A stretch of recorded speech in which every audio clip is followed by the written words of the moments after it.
welcome to my channel. My name is Jennifer, and in today's video I'll be showing you a little bit behind the scenes of my Etsy shop. I am an Etsy shop owner, so if you want to check out my store, my link is in the description box down here if you want to click on that link. Otherwise, I will just show you what's going on today. I'm making patches and my best-selling Mandalorian patch, so let's just dive into this thing.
use too.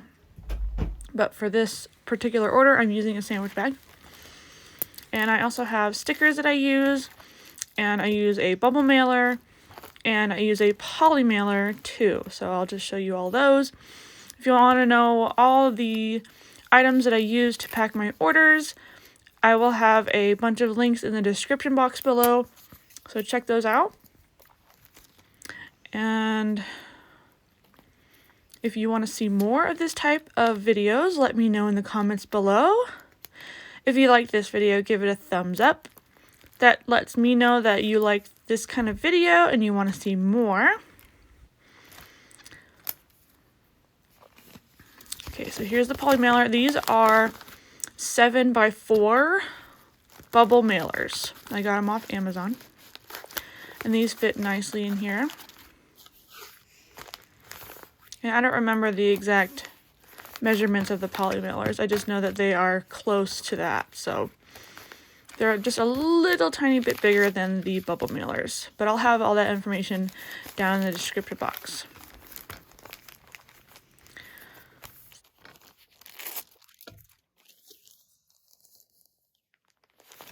Last thing is putting the label on, and I have a Rollo label printer. I will have that in the description box too. I love my Rollo printer. It's so great and it's so fast, and it saves me a ton of money on ink. If you don't have one, I highly suggest you invest in a Rollo printer or some type of heat printer, because it doesn't use any ink, which is pretty cool.